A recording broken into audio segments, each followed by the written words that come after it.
నమస్తే, welcome to iDream. నేను మీ Madhuri. Real ఎస్టేట్లో పెట్టుబడి పెట్టాలి అనుకుంటున్నాం, కానీ మన దగ్గర మనీ లేదు. అయితే జీరో ఇన్వెస్ట్మెంట్తో మనం లక్షాధికారి అవ్వచ్చా, అది కూడా రియల్ ఎస్టేట్ని యూస్ చేసుకొని? డీటెయిల్గా చెప్పడానికి మనతో పాటు ఉన్నారు real estate expert Yanamala Raj గారు. తనని అడిగి డీటెయిల్గా తెలుసుకుందాం. Hello sir. జీరో ఇన్వెస్ట్మెంట్, నేను అసలు పెట్టుబడే పెట్టను, కానీ రియల్ ఎస్టేట్లో నేను లక్షాధికారి కావాలి అనుకుంటున్నాను. How possible? ఈజీగా పాసిబుల్ అండి. అంటే మీరు బాగా ఆలోచిస్తే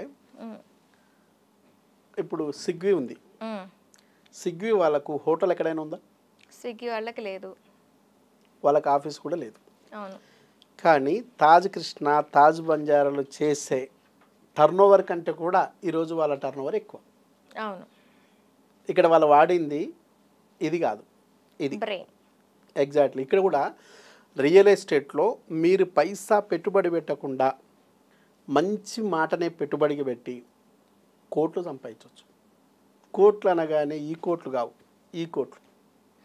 చాలామంది అనుకుంటారు మనం 35 years ఉన్నాం, 40 years ఉన్నాం, మనకు వచ్చే శాలరీ 25,000, 30,000, 40,000 కూడా ఇవ్వట్లేదు. ఎట్లా సాధ్యమవుతుంది? చెప్పేటోడు బాగానే చెప్తాడు, కోట్లు ఎట్లా వస్తాయి అనుకునే నెగిటివ్ బ్రెయినే చాలామందికి ఉంటుంది. కానీ మీరు పర్ఫెక్ట్గా ఆలోచించగలిగితే మీరు ఇప్పుడు ఇంటికి వెళ్ళాలి. ఇది బ్రెయిన్కి చెప్పగానే ఏం చెప్తుంది? క్యాబ్ బుక్ చేసుకొని వెళ్ళిపోవచ్చు అని చెప్తుంది. లేదు మీరు ఇప్పుడు ఢిల్లీకి వెళ్ళాలి, ఓ ట్రైన్ పెట్టుకొని పోవాలి. అదే యూఎస్కి వెళ్ళాలంటే ఫ్లైట్. ఇది కరెక్టే చెప్తుంది. అడగడంలోనే మనకు క్లారిటీ లేదు. పర్ఫెక్ట్గా మీకు డెఫినెట్గా కోట్లు సంపాదించాలనే ఆలోచన ఉంటే మీరు దానికి అదే ఫీడ్, నేను కోటి కోటి కోటి సంపాదించాలనే ఆలోచన పదే పదే పదే ఈ బ్రెయిన్కి ఇస్తే నీ సర్కిల్ చేంజ్ అవుతుంది. కోట్లు సంపాదించే వాడి దగ్గరికి వెళ్తావు. వాళ్ళు ఎట్లా కోట్లు సంపాదిస్తున్నారో, లక్షలు సంపాదిస్తున్నారో తెలుసుకొని వాడిని ఫాలో అయితే ఈజీగా సక్సెస్ కావచ్చు. ఫర్ ఎగ్జాంపుల్ హైదరాబాద్ ఉంది.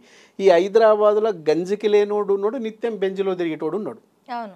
అంటే ఇస్తుంది అమ్మనే కదా, భాగ్యమ్మనే కదా, భాగ్యనగరమే కదా, హైదరాబాదే కదా. మరికి వాడికి గంజి లేని బతికెందుకు, వీడికి బెంజి బతికెందుకు? తీసుకునే దమాకు తరీకా వీడికి ఉంది.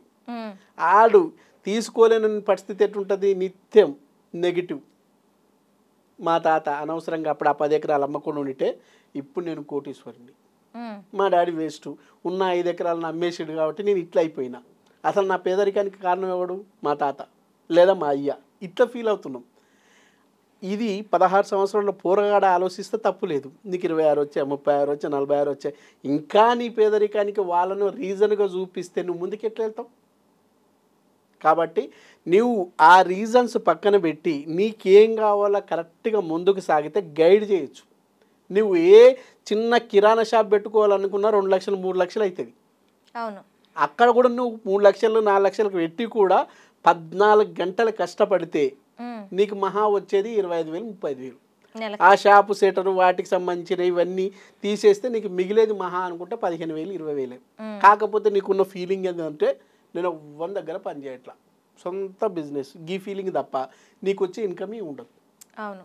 కానీ నువ్వు రియల్ ఎస్టేట్ను పర్ఫెక్ట్గా ప్లాన్ చేసుకోగలిగితే, ఇందులో కూడా రియల్ ఎస్టేట్లో కార్పొరేట్ రియల్ ఎస్టేట్ వేరు, బ్రోకరిజం వేరు. బ్రోకరిజంలో నువ్వు సక్సెస్ కాలేవు. ఎందుకు సక్సెస్ కాలేవంటే ప్రాపర్టీ, ఈ 5 ఎకరాల ప్రాపర్టీ ఏదైతే అంటావో అది నీది కాదు. అమ్ముతా అని చెప్పిన పర్సన్ ఎవరైతే ఉన్నాడో నీకు ఒక్కడికే చెప్పాలా. కొంట అన్న పర్సన్ ఎవరైతే ఉన్నారో ఆ పర్సన్ కూడా నీతో కమిట్ అయ్యి లేడు. అంటే అమ్మే ప్రాపర్టీని ఇది కాదు, అమ్ముతా అని చెప్పిన పర్సను నీతో కమిట్ కాల, కొంట అని చెప్పిన పర్సన్ నీతో కమిట్ లేడు. 3కు 3 నువ్వు కానప్పుడు సక్సెస్ కావడానికి స్కోప్ ఏది? తక్కువ ఉంటుంది ఖచ్చితంగా. ఇప్పుడు కొనేవాడు అమ్మినవాడు ఇద్దరు కలిసిపోయినా నువ్వేం చేయలేవు. ప్రాపర్టీ నీది కాదు కాబట్టి ఆపలేవు. అట్లాగే అమ్మేవాడి సైకాలజీ ఎట్లుంటుంది? రాబడి కోసం, లాభం కోసం. ఎవరైతే ఎక్కువ, ఈయన నీకు ఒక్కడికే చెప్పలే, 10 మందికి చెప్పి ఉన్నాడు. ఈ 10 మందిలో ఎవరైతే ఎక్కువకు డీల్ చేస్తాడో వాళ్ళతో డీల్ చేసుకోవాలనుకుంటాడు. అవును. కొనే వాళ్ళ సైకాలజీ ఎట్లుంటుంది? ఎవరైతే తక్కువ, ఈ 10 మందిలో ఎవరైతే తక్కువకి ఇప్పిస్తాడో వాళ్ళ దగ్గర తీసుకోవాలని ఉంటుంది. అంటే ఎక్కువ చేయడం కానీ తక్కువ ఇప్పించడం కానీ రెండు కూడా నీ అంశంలో లేవు, నీ చేతుల్లో లేవు. ఈ ప్రాపర్టీ కూడా నీ చేతుల్లో లేదు. కానీ ఖర్చు మాత్రం డీల్ అయినా కాకపోయినా ఖర్చు మాత్రం పక్క. పోనీ దీన్ని ఏదన్నా పుణ్య కార్యక్రమం కోసం అన్న వదిలినా బాగుండేది. నువ్వు ఎలాంటి నీకు ఉపయోగం లేని దాంట్లో ఖర్చు పెడుతున్నావు. కానీ కార్పొరేట్ రియల్ ఎస్టేట్లో యాజ్ పర్ రేరా ప్రకారం రియల్ ఎస్టేట్ రెగ్యులేషన్ యాక్ట్ ప్రకారం ప్రాపర్టీ ఎంఓయు ఉంటుంది. అంటే అమ్ముతున్న ఏదైతే సంస్థ ఉందో ఆ సంస్థ ఈ ప్రాపర్టీని నీకు ఎంఓయు చేస్తుంది. ఎంఓయు చేసినప్పుడు ప్రాపర్టీ నీదే, అమ్మే పర్సన్ నువ్వే, నీకు కావాల్సింది ఓన్లీ కొనే పర్సన్ మాత్రమే. కాబట్టి 90% నువ్వు సక్సెస్ కావడానికి స్కోప్ ఉంటుంది. అక్కడనేమో 99% నువ్వు సక్సెస్ కావడానికి స్కోపే లేదు. ఇక్కడ నువ్వు చేయగలగాల్సిందంతా ఏంలా జస్ట్ సబ్జెక్ట్ నేర్చుకోవడం. సబ్జెక్టు నీకు పర్ఫెక్ట్ డాక్యుమెంటేషను, డెవలప్మెంటు, ఆ ఏరియా అట్మాస్ఫియరు. సో కస్టమర్ కూడా వచ్చే కస్టమర్ కూడా నిజమైన కస్టమరా, విండో షాపింగ్ కస్టమరా, చూసిపోయే వాళ్ళ తీసుకునే వాళ్ళని ఎట్లా కనుక్కోవాలా? ఫిల్టర్ ఉంటుంది. ఆ ఫిల్టర్లో చేస్తే ఎవరైనా ఫిల్టర్ అయితే ఈ నిజంగా తీసుకునే పర్సనా చూసిపోయే పర్సనా తెలుస్తుంది. ఫ్రెండ్స్ అనే ఫార్ములా ఒకటి ఉంటుంది, ఫ్రేమ్ అనే ఒక ఫార్ములా ఉంటుంది. దీనికి సంబంధించిన రియల్ ఎస్టేట్కి సంబంధించిన సబ్జెక్టును నువ్వు నేర్చుకుంటే సబ్జెక్ట్ అనేది ఇన్ఫర్మేషన్ అనేది ఇంధనం వంటిది. నీకు ఆ సబ్జెక్ట్ పర్ఫెక్ట్గా ఉండి ఇంధనం పర్ఫెక్ట్గా ఉంటే బండి స్పీడ్గా పోయినట్టు నీకు కూడా సబ్జెక్ట్ పర్ఫెక్ట్గా ఉంటే ఎంత దూరమైనా ఎవరినైనా కన్విన్స్ చేయగలిగే నాలెడ్జ్ వస్తుంది. అట్లా లేనప్పుడు తీసుకోబాగుపడతావని మాత్రం చెప్తావు. ఇంతవరకు ఆయనకి ఎవరు చెప్పలేదు తీసుకుంటే బాగుపడతానే విషయం. ఆయన ఎందుకు తీసుకోవాలా? ఆయనకు చెప్పాల్సిన విధంగా, ఆయన రిక్వైర్మెంట్కి అనుగుణంగా, ఆయన రేటుకి అనుగుణంగా, ఆయన రూట్కు అనుగుణంగా ఎవరు చెప్పలేదు, కన్విన్స్ చేయలేదు కాబట్టి ఆయన ప్లాట్ తీసుకోవాలా. సో రియల్ ఎస్టేట్ అనేది ఓషన్, ఒక సముద్రం. ఈ సముద్రానికి సంబంధించిన నాలెడ్జ్ నీకు విపరీతంగా ఉండాలి. ఈ నాలెడ్జ్ని తీసుకోకుండా మనం ఈ రోజు వచ్చినా రేపే బిజినెస్ కావాలా, ఓపిక ఉండదు, తీరిక ఉండదు, సరిగ్గా కోరిక ఉండదు. అట్లప్పుడు నువ్వు ఎట్లా రియల్ ఎస్టేట్లో నిలబడతావు? సో నీకు ఈ ఓపిక, కోరిక, తీరిక ఉండడంతో పాటు స్పష్టమైన అవగాహన ఉంటే దానికి సంబంధించిన సబ్జెక్ట్ చెప్పడానికి నేను రెడీ. పైసా పెట్టుబడి లేకుండా వితిన్ 6 monthsలో మనం ఈరోజు 6 monthsలో అగ్రిమెంట్ చేసుకున్నాం. ఈ 6 monthsలో నేను చెప్పినట్టు చేస్తే 100% నీకు 10 lakhs ఇవ్వగలిగే సామర్థ్యం రియల్ ఎస్టేట్కి ఉంది. నేను ఇప్పిస్తా. డెఫినెట్గా ఆ సిస్టమ్ ఉంది. గడప దాటకుండా కూడా బిజినెస్ చేయించగల కెపాసిటీ ఉంది.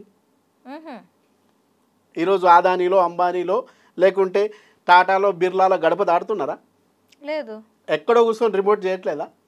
నీకేం తక్కువ? మనకున్నదంతా ఇది. వాట్ నెక్స్ట్ అంటే జాబ్. మనం పెరిగింది job job job job job కోసమే పెరుగుతున్నాం. అవును. జాబ్ ఇచ్చే వాడు గొప్పోడు అవుతాడు కదా, జాబ్ చేసేటోడు గొప్పోడు కాదు. కాబట్టి ఈరోజు కూడా చాలా గవర్నమెంట్లు రాగానే నిరుద్యోగులు కానీ ఇంకోరు కానీ ప్రతిపక్షాలు కానీ వాళ్ళ స్ట్రాటజికల్గా జాబ్ల కోసం ఫైట్ చేస్తుంది. ఏ గవర్నమెంట్ జాబ్ ఇస్తుంది? ఎంతమందికి అని జాబ్ ఇస్తుంది? ఒకవేళ జాబ్ ఇచ్చినా మొత్తం నీ ఫ్యూచర్ అంతా ఏమైనా మారుతుందా? మారదు. ఈరోజు మీరున్నారు, మీకు నెక్స్ట్ 1 yearకు 2 yearకు శాలరీ హైక్ చేసిర్రు. ఎంత హైక్ చేస్తారు? మహా అనుకుంటారు 2,000 చేసిర్రు, ఓదే 5,000 చేసిర్రు. ఈరోజు ఉన్న టమాటా రేటు కానీ, సినిమా థియేటర్కి సంబంధించిన టికెట్ రేటు కానీ, లేకపోతే మీరు తీసుకునే వెహికల్ రేటు కానీ, ఇవన్నిటిని పోల్చితే మీరు ఇంకా 15,000 నుంచి 2,000 లోపు అప్పులోనే ఉంటారు తప్ప ఇన్కంలో ఉండరు. అవును. ఆల్రెడీ గవర్నమెంట్లే డిజైన్ చేసిన సిస్టమ్ ఒక ఓటరు పూర్తిగా సక్సెస్ కాకుండా, మరీ దరిద్రంగా ఉండకుండా, నార్మల్గా బతికి ఈడ్చేటట్టు డిజైన్ చేశారు. గట్టిగా చెప్పాలంటే ఉండొద్దు, ఇబ్బంది పడొద్దు, నిండగా ఉండొద్దు, ఎండిపోవద్దు, మధ్యలో ఉండాల. మరీ నిండగా ఉంటే ఓటేయడు, మరీ ఇబ్బంది అయితే తిరుగుబాటు చేస్తాడు. కాబట్టి చావు బతుకుల మధ్య కొట్టుమిట్టాడుతూ 5 ఏళ్ళకి ఒకసారి ఓటేస్తే చాలనే కాన్సెప్ట్లు ఉంటాయి. నేనేమంటున్నా, ఉద్యోగం కోసం నువ్వు చూడకు. అవసరమైతే ఇప్పుడు చేస్తున్న ఉద్యోగం ఉంది కదా, ఆ ఉద్యోగం చెయ్యి. చేస్తూ సెకండ్ ఇన్కమ్ కోసం నువ్వు రియల్ ఎస్టేట్ని ఆప్షన్గా ఎంచుకో. నువ్వు బిజీ ఏమన్నా ఏం చేయాల్సి ఉంటుంది చెప్పండి. సింపుల్గా ఏం చేయాలంటే, మీరు ఏమైతే కావాలనుకుంటారో, ఐఏఎస్ ఆఫీసర్ కావాలనుకుంటే ఐఏఎస్ ఖాళీలో ఉండాలి. డాక్టర్ కావాలనుకున్నావు అనుకో, డాక్టర్ అట్మాస్ఫియర్లో ఉండాలి. నువ్వు అడగుట బస్తీలో ఉండి డాక్టర్ కావాలంటే ఎట్లయితావు? నువ్వు రియల్ ఎస్టేట్లో సక్సెస్ కావాలంటే రియల్ ఎస్టేట్కి సంబంధించిన సంస్థల్లో నువ్వు తిరగాల. రియల్ ఎస్టేట్కి సంబంధించిన ట్రైనింగ్ ప్రోగ్రాంలో నువ్వు భాగస్వామ్యం అవుతూ ఉండాలి. అప్పటికి నీకు టైం లేక బాగా బిజీ అనుకుంటే మేము చెప్తున్న రియల్ ఎస్టేట్కి సంబంధించిన వీడియోలు ఉంటాయి కదా, ఆ వీడియోలు చూడు, ఫ్రీగానే వస్తాయి కదా. అవి పక్కన పెట్టి గాసిప్స్, ఖచ్చితంగా మన వాళ్ళు ఉంటారు కదా రీల్స్, ఆ రీల్స్ చూస్తే ఏమొస్తుంది? నీ డేటా అయిపోవడం తప్ప నీకేమైనా నాలెడ్జ్ వచ్చేది ఉందా? లేదు.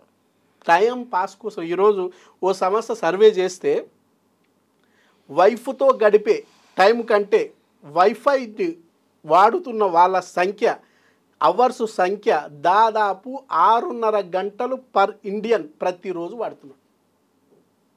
6.5 hours ఎవ్రీడే సోషల్ మీడియాలో చూస్తూ ఉన్నారు. నేనేమంటున్నా, గా పనికి మాలిన వాటికంటే పెట్టే టైం కంటే 2 గంటలు నాకు ఇవ్వు ఎవ్రీడే. నువ్వు ఎక్కడ ఉంటావు ఉండు, ఆఫీసులో ఉంటావా, ఇంట్లో ఉంటావా, ఏం చేస్తావో చెయ్యి. నువ్వు ఆఫీసుకు కూడా రావాల్సిన అవసరంలా.